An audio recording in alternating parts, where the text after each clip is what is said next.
Hey everyone, welcome back to Direct Focus.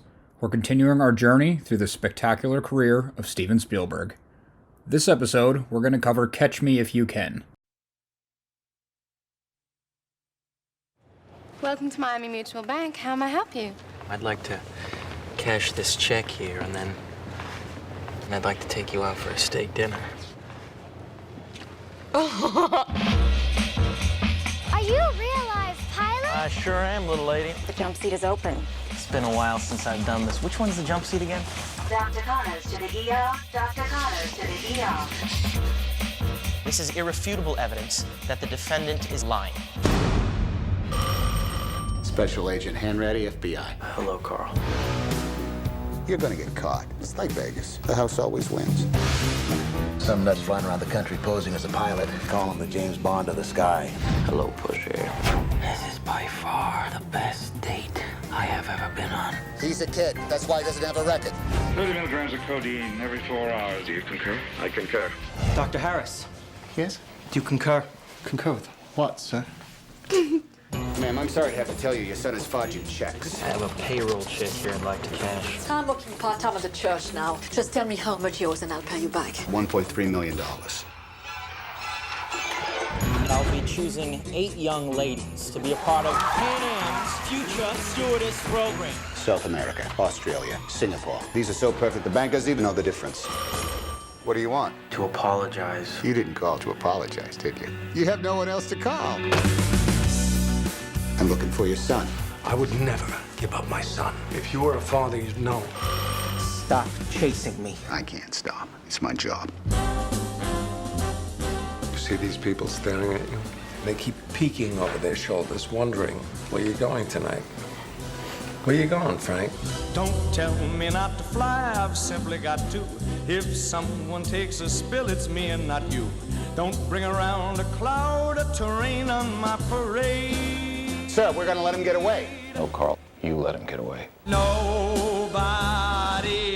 had a better rain on my Merry Christmas parade. I'm getting close, huh? You will go to prison. You're gonna have to catch me.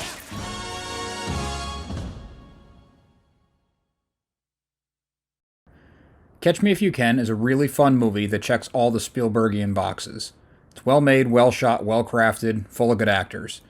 The movie is the autobiographical story of Frank Abagnale Jr., one of the most successful, young, and entertaining con men in history. At least the version that Spielberg creates in the movie.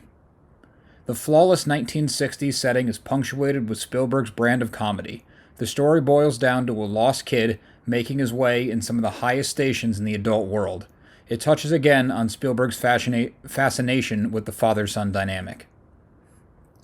Before we dive too deep into Catch Me If You Can, we absolutely have to talk about the cast. This is the first project Spielberg teams up with Leonardo DiCaprio on. DiCaprio is one of the most talented actors currently working in Hollywood. He also seems to represent the end of the period where stars commanded audiences more than tentpole titles. Speaking of some of the talented actors that still gracing our screens is Tom Hanks. This would be Spielberg's 4th time working with Hanks, and the two should make as many movies together as possible. Christopher Walken and Martin Sheen also show up with excellent performances, stepping in as father figures for the lost Abagnale at different points in his life. It also seems like every young woman Abagnale comes across had an explosion in her career not long after Catch Me If You Can debuted in 2002. Ellen Pompeo, Jennifer Garner, and Amy Adams all get to play love interest of sorts at different points in the film. The movie is based on the book written by Frank Abagnale Jr. himself. Abagnale was prompted by Johnny Carson to write the book that hit shelves in 1980. The rights to make the movie were snatched up almost immediately on the book's release. The project changed hands over and over until 2001 when DreamWorks got Spielberg attached. Spielberg, being the auteur that he is, actually did the work and released the movie in 2002. Like all things Hollywood, this movie took some liberties with the real-life events to sculpt a more entertaining and compelling story. This may have been compounded because Abagnale admits that the book he wrote took much of the same liberties. The stories were exaggerated for effect in the novel and then furthermore for the movie. With all liberties taken, Abagnale has been quoted as saying that the movie is still about 80% accurate. Take that for what it's worth. This is the story of a young con man, after all. To bring things back around to Spielberg, he took some liberties in the relationship between Frank Jr. and Sr. The two never actually saw each other again after Frank Jr. ran away from home. A very sad turn of events in the real world. Spielberg wanted Walken to be more of an emotional center in the film, and the man's performance was so emotional that giving him more to do was a welcome change for audiences.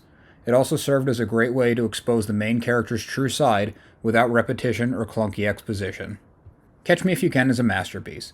It's a ton of fun and a great look at an Americana view of 1960s America. The direction walks a fine line between the fun extremes of Abagnale getting away with it and Abagnale's childish view of the world and his motivations for doing what he's doing. The performances from every last cast member are exquisite. Well, thanks for watching. Please remember to subscribe to our channel and like the video. It really helps us grow our audience. Also remember to listen to So Wizard Podcast every single week wherever you get your podcasts. Visit SoWizardPodcast.com for reviews, recommendations, merchandise, and more. So Wizard Podcast can also be found on Patreon. You get bonus content for as little as $1 a month. What do you think about Catch Me If You Can? Will you be reliving this modern classic? Let us know in the comments or drop us a line on social media. All of our accounts can be found after the show.